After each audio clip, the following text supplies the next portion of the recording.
Assalamualaikum warahmatullahi wabarakatuh.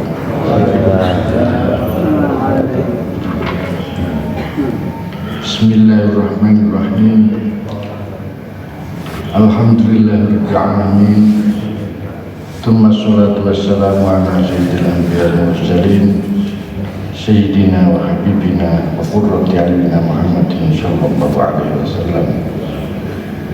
Subhanallahumma rabbana la ilma lana illa ma 'allamtana innaka antal alimul hakim wa tub 'alaina innaka antat tawwabur rahim wa taqabbal minna innaka antas samiul 'alim wa 'allimna min ladunka 'ilman nafi'an ya dzal jalali wal ikram. Allahumma iftah lana hikmataka wa ansur 'alaina rahmataka ya dzal jalali wal ikram. Rabbi zidni 'ilma wa wasi' ma razaqtani wa barik ma razaqtani waj'alni maqbulan fi ibadik wa azizan fi uyunihim waj'alna li wajhika fid dunya wal akhirati minal muqarrabin ya katsiran nawal ya hasanat ya qaiman mutasabat ya muti'an ila mithal lakal hamdu wa asyraf ala kulli hal. Ma'asyiral muslimin rahimakumullah.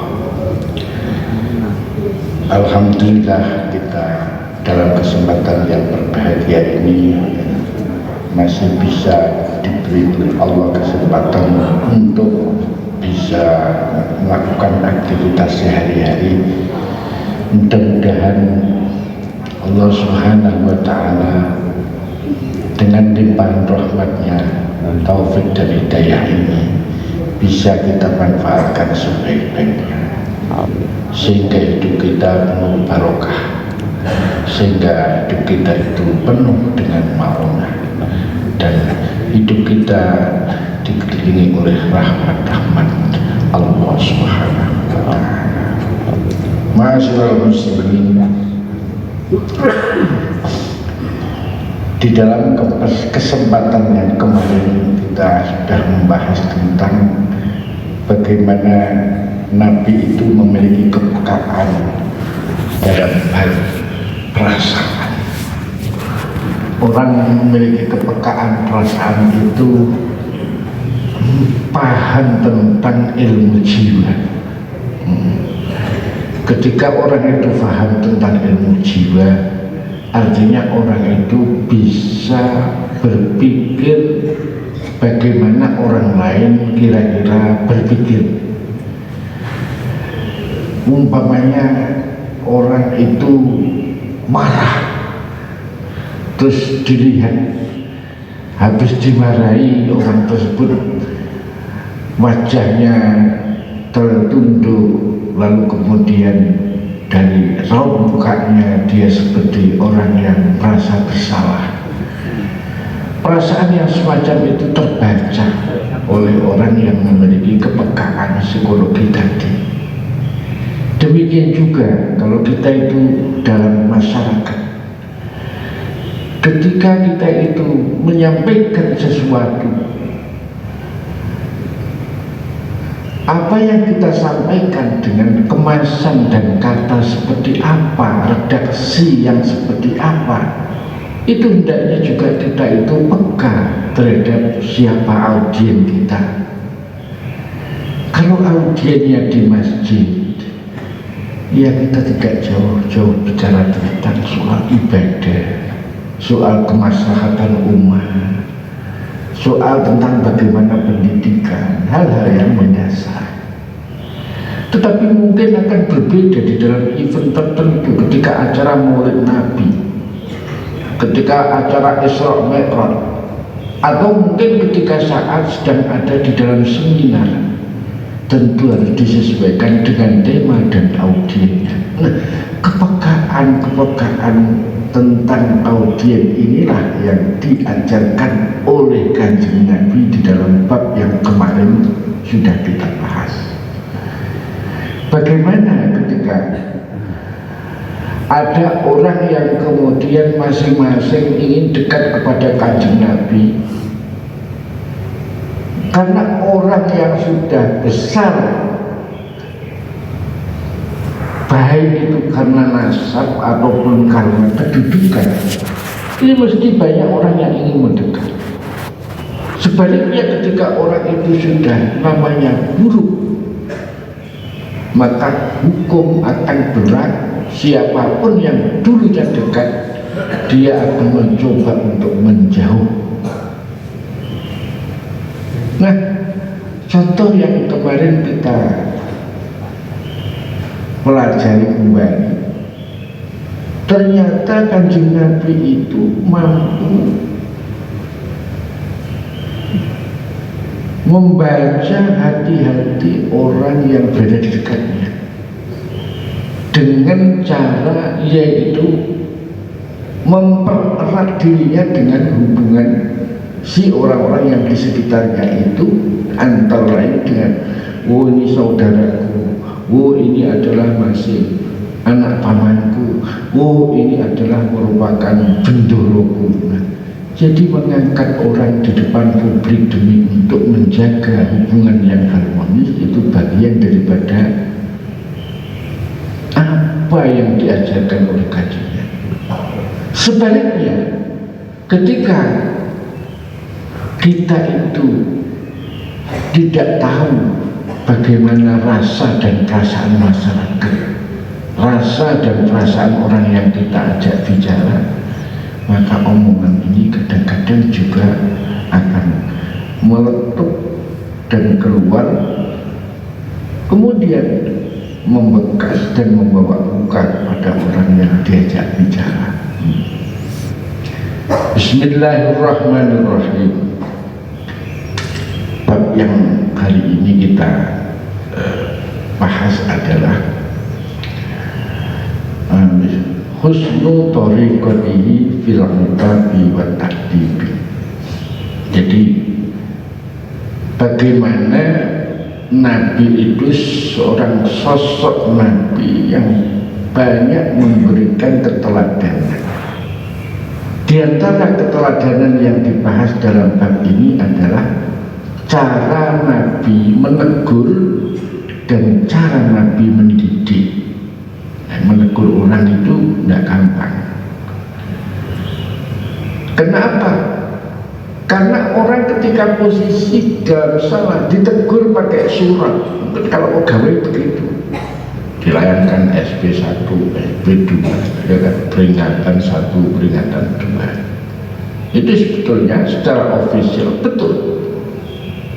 Tapi kalimat-kalimat yang kemudian dikeluarkan secara spontanitas kepada orang yang mungkin dianggap bersalah, ini harus diatur, dan bagaimana cara mengaturnya, dan bagaimana pula momen yang tepat ketika menyampaikan apa yang dipesankan itu harus bisa sedapat mungkin mengerti situasinya. Orang itu intinya kalau dituturi itu merasa dijatuhkan. Kenapa? Karena merasa disalahkan. Oleh sebab itu kalau orang tua itu menjalankan kesalahan terus ditegur sama yang muda, ini secara psikologis mesti dia itu gak terima. Wah, aku udah tua kok disalahkan. Kenapa? Karena umumnya menegur itu ada sesuatu yang tidak betul, walaupun hal itu adalah perkara sedikit.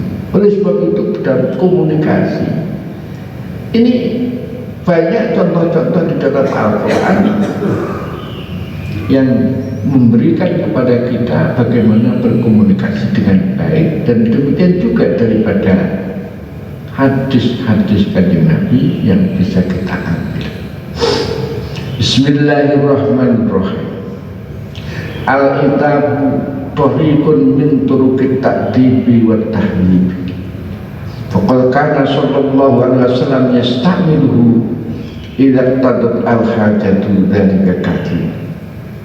Katarbiyatin aw tanbihin, walakinnahu sallallahu alaihi wasallam kana yasluku fil itabi turuqan mukhtalifatan wa asaliba muta'addidatan yura'i fiha al-ahwal wal muqtadiyat. Jadi dalam mukadimah diterangkan, menegur adalah salah satu cara dalam mendidik dan melatih. Kalau anak kecil ditegur tiap hari, kasih isyarat begitu. Jam berapa tuh? Ditegur. Artinya anak itu dibiasakan, kalau kamu sudah jam 6:30 kamu harus siap-siap untuk makan, untuk pergi sekolah, untuk ini. Tapi kalau ada seorang istri menegur suaminya, jam berapa tuh? Akan lain. Kenapa? Jam berapa itu kalau bagi istri itu bisa kode yang lain, bisa kode yang lain banyak. Nah, tetapi kalau anak, jam berapa itu? Artinya anak akan diingatkan kembali dengan situasi apa yang menjadi kewajibannya. Nah, oleh sebab itu Nabi Muhammad SAW menjadikan teguran sebagai salah satu di antara strategi untuk memenuhi tujuan-tujuan pesan yang beliau ingin sampaikan, seperti misalnya untuk mengingatkan. Ingat, kadang-kadang negur itu untuk mengingatkan saja, atau kata dia untuk mendidik. Jadi kitab itu ada yang namanya itu sampai tanbihul ghafilin, namanya tanbih itu pengingat, ghafilin itu adalah orang-orang yang lupa. Jadi yang disasar itu bukan orang bodoh, tapi orang yang alim, orang yang tahu, tapi yang lupa. Dan kita ini insya Allah hal-hal yang sederhana di dalam agama ini ya sudah tahu semua. Yang ini haram, yang ini tidak boleh, yang itu dilarang, udah boleh. Nah, kita datang untuk ngaji itu sebetulnya lebih banyak untuk merefresh, yaitu mencari pengingat apa yang harus kita lakukan. Nah, kembali kepada apa yang disampaikan dalam kitab ini, walakinnahu sallallahu alaihi wasallam kana yasluku fil kitabi turuqan mukhtalifatan wa asaliba muta'addidatan yura'i fiha al-ahwal wal mutaliyah. Tetapi Nabi ketika menggunakan teguran-teguran ini dengan cara yang berbeda-beda, dengan usul atau bahasa yang berbeda-beda, sesuai dengan konteksnya. Jadi sesuai dengan konteksnya. Oleh sebab itu banyak cara yang diungkap, tetapi sesungguhnya makna yang ada itu adalah berbeda dengan apa yang diungkap tadi. Fatarahu yu'atibu taratan bil isyarati wa khinan bil ibarati wa khinan akhara bil muqasamati wa qad yakunu aidan bil iqrar. Karena situasinya berbeda, maka dalam konteks bahwa Nabi itu melakukan teguran, itu lihat situasinya. Ada yang cukup dengan isyarat, ada yang harus dengan teguran sapaan halus, ada yaitu dengan berdialog, dan ada pula yang harus dengan iqrar. Iqrar itu artinya sudah nggak usah dihadapi, nggak usah diputus. Kenapa? Saking tidak setuju. Wa min dzalika sallallahu alaihi wasallam annahu sallallahu alaihi wasallam ra'a yawman Abdullah bin Umar wa labisa fawqaini mu'asfaran. Falamma kana dzalika manhiyan anhu qala lahu ummuka amaratka bihadza, rawahu Muslim. Jadi satu ketika Kanjeng Nabi itu ketemu dengan Abdullah bin Umar. Beliau memakai baju double. Jadi biasa ya, kalau orang tradisi apa itu ada baju, ya kan, terus kemudian di luarnya ada jubah,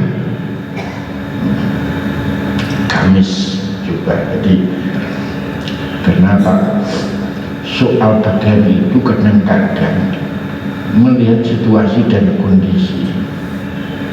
Saya itu lihat di mana negara-negara yang ekstrim itu kalau musim dingin itu kambing cabut pakai jas, terus kemudian pakai dasi. Kenapa pakai dasi? Karena dasi itu intinya untuk menutup leher ini agar tidak kena angin. Tapi beda tapi pakai dasi. Nah kalau kita kadang-kadang memakai dasi, ya kan, memakai jas, terus kemudian menyambut tamu pada saat kita itu di musim kemarau dan lagi panas dan terik, tidak ada AC, ya sumuk tidak karu-karuan. Nah ini kadang-kadang kita tidak tahu formal itu sesungguhnya disampaikan atau disesuaikan dengan kondisi orang Arab atau orang-orang yang memakai pakaian yang ala Arab itu juga begitu. Kenapa? Berdebu. Kalau pakai sesuatu yang kayak kita ini kan nggak ada masalah. Tetapi kalau di Arab sana barangkali pas ada hembusan angin kena trotoar atau jalan, maka kemudian debu itu berterbangan. Nah kalau pakai itu bisa aja ditutupkan kan gitu. Kenapa misalnya perempuan-perempuan tertentu mereka itu memakai selendang, ya kan? Karena selendang yang memanjang, yang kemudian seperti apa itu namanya kerudung, itu sesungguhnya untuk menutupi bagian daripada aurat. Jadi bukan hanya sekedar wajah. Nah, kembali pada cerita. Abdullah ibnu Umar memakai baju dua, warnanya adalah kekuning-kuningan. Yang tahulah warna kuning itu adalah warna yang cenderung dikonotasikan dengan agama lain. Tapi ini dalam pakaian tertentu lah ya, pakaian tertentu. Karena kalau orang Islam itu putih, hijau, ya kan. Beragama lain itu kadang memakai warna kuning, pakaian khas mereka. Apa yang dilakukan oleh kanjeng Nabi adalah bukan lagi kamu kok pakai baju seperti itu, tidak boleh, tidak seperti itu. Tetapi kanjeng Nabi cukup menegur dengan kalimat yang sederhana. Apakah ibu kamu mengajarmu seperti itu, mengajarkanmu seperti itu?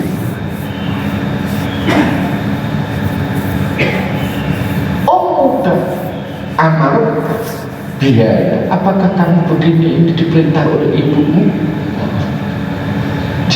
Jadi tahulah namanya Abdullah ibnu Umar itu orang yang sangat taat kepada ibunya. Dan rata-rata sahabat seperti itu, orang-orang alim itu juga seperti itu. Maka ketika Nabi menegur, apakah ibumu mau perintah demikian? Kalau ibumu perintah nggak ada apa-apa, tapi kalau nggak perintah ya coba, kira-kira seperti itu. Jadi banyak kosakata yang bisa kita kembangkan. Dulu saya ingat sekali diceritai sama pasangan suami istri yang menceritakan bagaimana pada waktu mereka masih muda,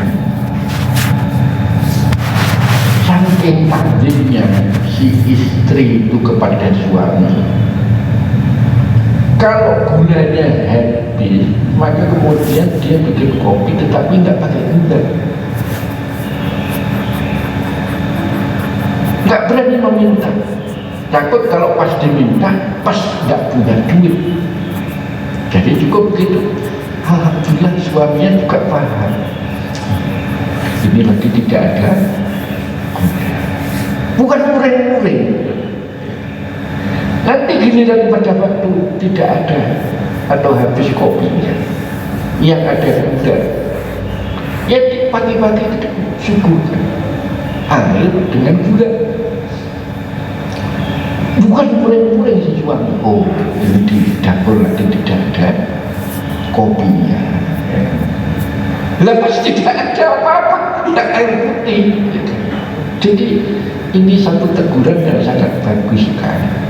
Begitupun ketika si istri itu sedang membuat masakan atau misalnya kasinan atau bikin wedang terlalu manis, yang diucapkan itu apa? Gini, kalau kemanisan itu katanya bangun itu bilang begini, anu dong, regone gula mudun,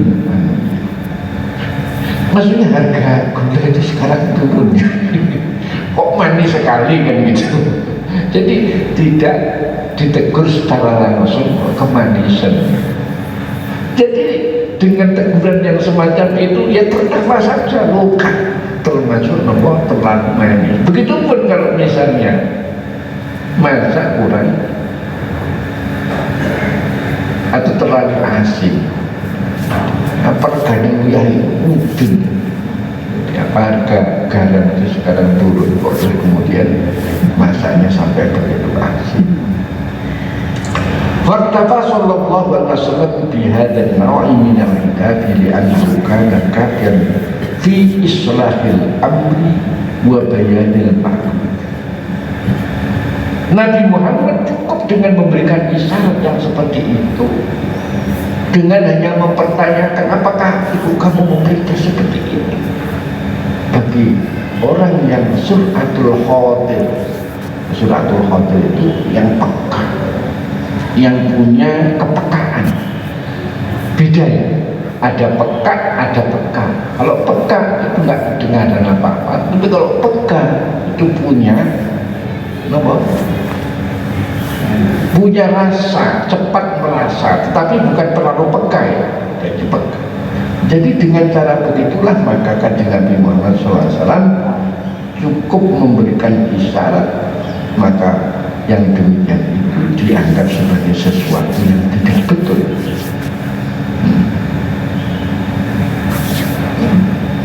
Oleh sebab itu mendengar apa yang disampaikan oleh kanjeng Nabi, falidzalika fa innahu thabata anna ibn Umar lamma raja'a ila baitihi maka namun illa an ukhriqa as-saubain.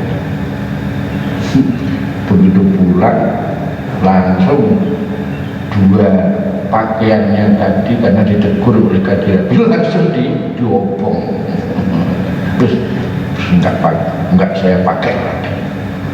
Kenapa?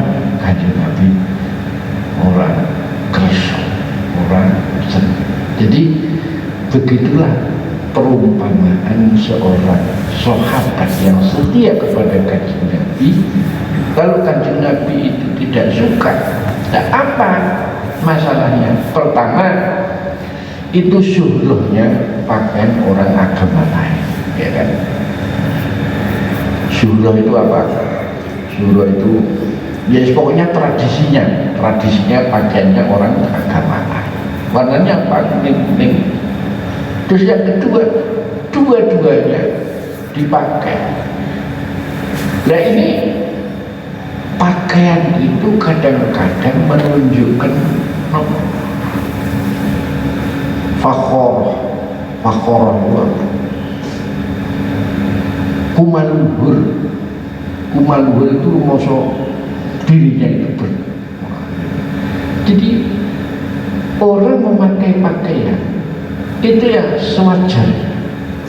Makanya banyak orang-orang alim sesungguhnya mereka itu nggak mau sekalipun memakai imamah. Sebaliknya ada yang nggak begitu alim tetap pakai imamah. Sebetulnya yang benar yang mana? Yang satu tidak memakai karena tawadhu, karena kalau pakai imamah dikesankan seperti orang alim. Yang satu tidak belum pangkatnya tetapi memakai biar disangka oleh orang Nah, kalau Imam Malik itu kalau mau keluar utupakan kebesaran ulama itu dipakai, pakai jubah, pakai dobel, pakai apa ibar. Kalau Ustaznya, wahai Imam, kenapa panjenengan kok memakai pakaian yang seperti itu? Ya ini ziul ulama, biar nanti kalau saya keluar orang tahu saya ini adalah ulama, dan kalau orang itu mau bertanya biar tidak keliru. Jadi ini adalah sebagai pakaian yang khusus. Oleh sebab itu ya kita jangan nyerupa pakaian itu. Ya kalau kita ya baju takwa, ya baju apa itu namanya, biasa seperti itu. Saya itu masih ingat waktu mondok desa tahun 80-an 7. Jadi kalau di depan pondok Al-Anwar itu kan ada surat kabar dipasang. Jadi santri itu cukup baca iklan dan juga baca kalau pemerintah daerah atau berita nasional. Lalu ada kontrol dari kalokan. Nah ini pakai kopiahnya itu kopiah haji. Dia memang itu nios dari sholat, lalu kemudian tidak jom di rumah dalam saking pekan-pekannya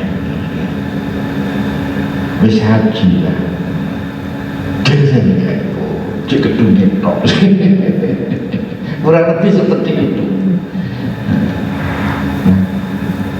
Persoalan itu kan kemudian menjadi tahsil masail di lingkungan. Kenapa? Ya ini kok kiai dawuh seperti ini. Kalau kita bahas ternyata di dalam babul libas, di dalam kitab Tuhfatul Muhtaj, kota sekelingan uang di makruhnya memakai pakaian yang sudah menjadi syuhruhnya tertentu. Misalnya syuhruhnya orang alim, maksudnya orang alim itu atributnya seperti apa. Nah itu kalau gak ngalim pangkatnya yojok pakai menunggu kompleru. Termasuk ketukaji ini biar itu ngomong sing bener-bener haji sing lakoni terus baru kemudian dipakai. Nah sekarang ketukaji di dalam murah harganya cuma 25.000 terus haji dan tak haji itu ya sama saja. Kenapa? Karena di dalam filosofi haji ketika orang sudah memakai pak haji maka dia di dalam adabnya orang haji itu pulang dari haji itu dia harus menjadi barometer ukuran moral dan kelakuannya, akhlaknya dari orang yang berada di kampung. Dia menjadi orang yang terdepan di dalam hal melakukan dan memberikan contoh-contoh kebaikan. Oh begitu. Itu dulu. Oleh sebab itu ada haji yang nggak mampu pakai haji, ada yang belum haji tetapi memakai atribut haji. Ya, ini mula balinya. Waqad yastab sallallahu alaihi wasallam fil bidan lali annal mu'adab muhtajun ila dalika atau annahu la yantabi'u illa bi uslubi syiddah. Kalaupun Nabi mengungkap dengan cara peringatan yang keras, intinya itu Nabi kadang-kadang keras, kadang lembut. Kenapa? Karena situasinya menghendaki seperti itu. Jadi ini di dalam dakwah ini penting. Oleh sebab itu kita lihat karakter-karakter para ulama itu ada yang straight way, langsung dihujung, salah. Ada yang pakai sanipo, ada yang pakai isyarat, ada yang cukup dengan isyarat. Nah, ini karena apa? Karena situasi-situasi itu menurut persepsi daripada ulama bukan berbeda. Ini sudah banyak. Kanjeng Nabi lebih sekali menggunakan kata-kata, bukan lagi sindiran tapi keras.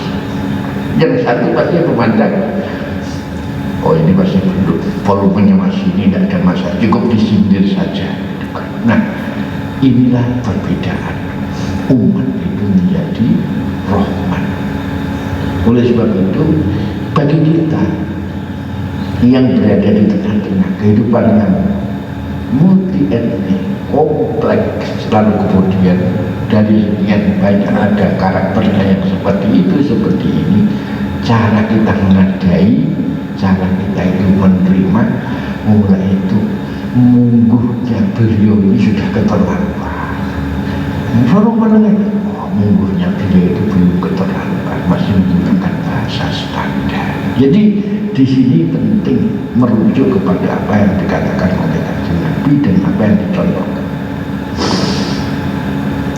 Walakin limulahadati maknan akhar minal ma'ani as-samiyah wa dzalika kama waqa'a fi mu'atabati Mu'adz bin Jabal fa inna Mu'adzan shalla yawman fi masjidi qaumihi imaman fa atala as-sholata jiddan wa kana fil musallina dzu hajatin faqata'a bis sholati faqata'a as-sholata wa sarafa falamma alima Mu'adz anhu qala innahu munafiqun. Ma'lumun inna misla hadal wasfi fi dhalikal ahdi karena khatiran jiddan li'annahu ya'ni al-kufr fama kana minar rajuli illa an ja'a wa huwa fi qolatin wa zihajin wa tirabin yasku Mu'adzan fi tadfiris sholat wa fi itihamihi lahu bin nifaq. Fa'ataka sallallahu alaihi wasallam Mu'adz itaban syadidan biqaulihi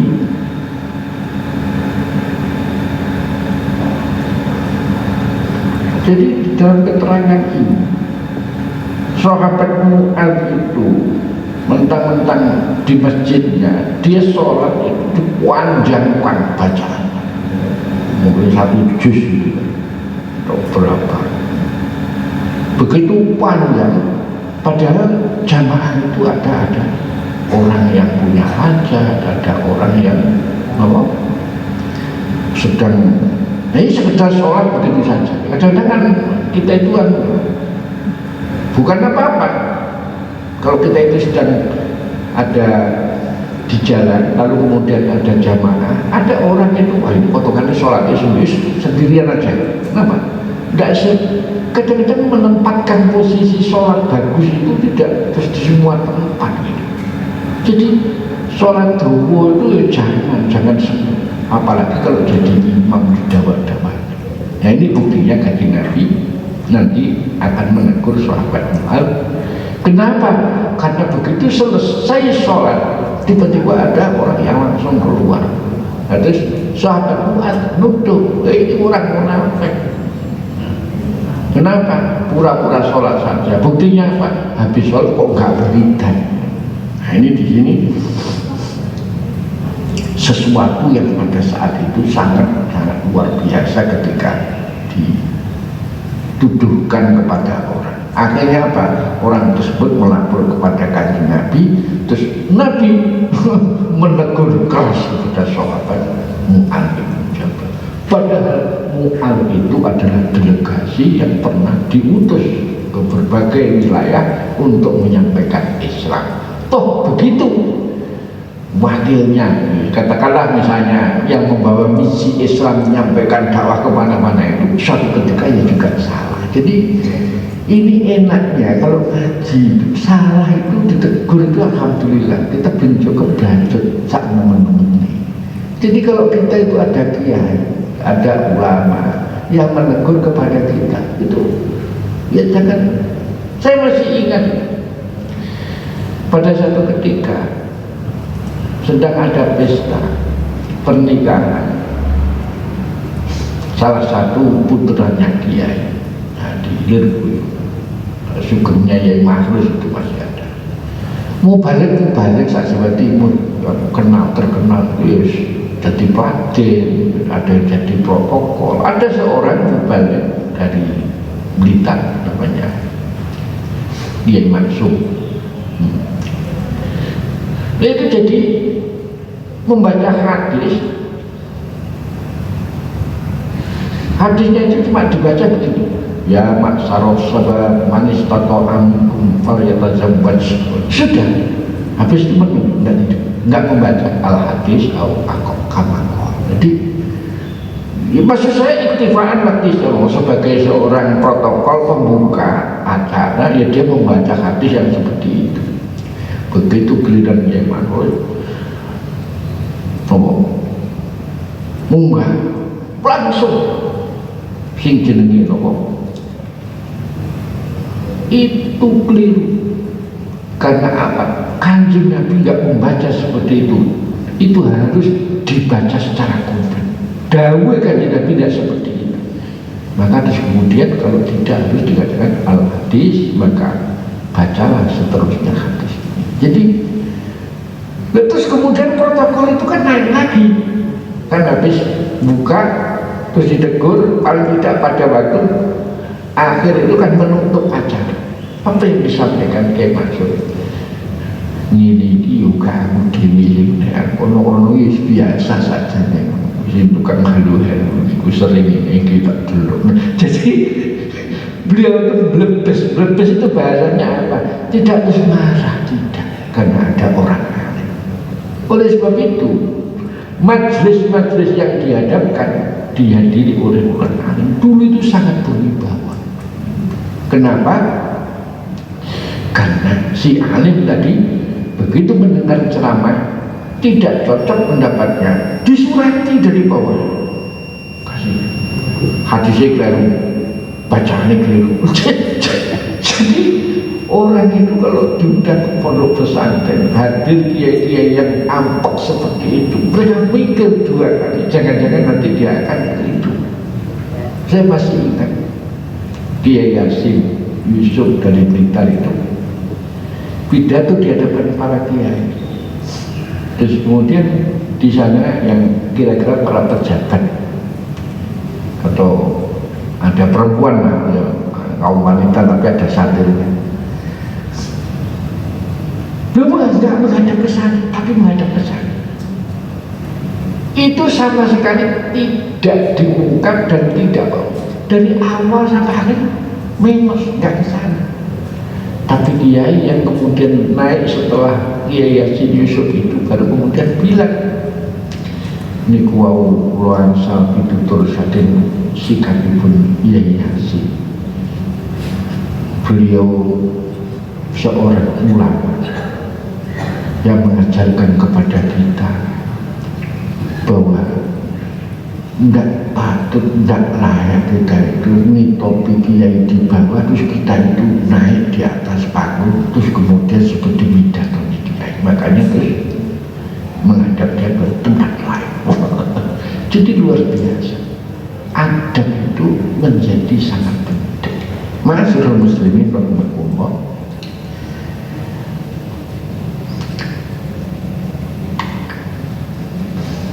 Afattanun anta ya man, afattanun anta ya man, afattanun anta ya man. Wa kana dzalika jabron li khatirur rajuli wa ihtimaman bisyakwa. Jadi si laki-laki yang kemudian dituduh oleh Mu'adh itu apakah termasuk golongan orang yang munafik tadi, lalu lapor kepada Kanjeng Nabi, Nabi langsung menghadik di depan orang tersebut seketika. Apa? Kamu itu mengumpulkan fitnah ya? Kamu itu tukang fitnah ya? Kamu itu diulang-ulang. Karena tahu sahabat Mu'adz adalah orang dekatnya. Dan sedangkan si orang yang melapor ini orang jauh. Kalau orang dekat, ya nggak mungkin marah, nggak mungkin tersinggung. Sudah tahu kualitasnya itu Nabi. Tapi menjaga perasaan. Kamu tukang fitnah ya, kamu tukang fitnah. Jadi kalau kita itu ngobrol dengan situasi seperti itu, kayak orang yang kita itu mengadu sama kiai, terus kemudian yang diadukan tadi langsung dimarahi. Bos, kamu kapan tadi dimarahi sama Nabi. Jadi ini mempertegas kepada kita tuduhan kepada seseorang, apalagi yang menuduh itu adalah orang yang memiliki makom. Sampai sekali dituduh kalau kiai, seumur hidup tuduhan itu melekat. Makanya kita itu kalau diberi makom oleh Allah Subhanahu wa Ta'ala harus memanfaatkan sebaik mungkin bagaimana lisan kita, hal kita, agar orang lain tidak tertuduh, agar orang lain selamat dari hujum kita. Udah mulai kiai mau ini, maka kemudian orang itu akan dicap seperti itu.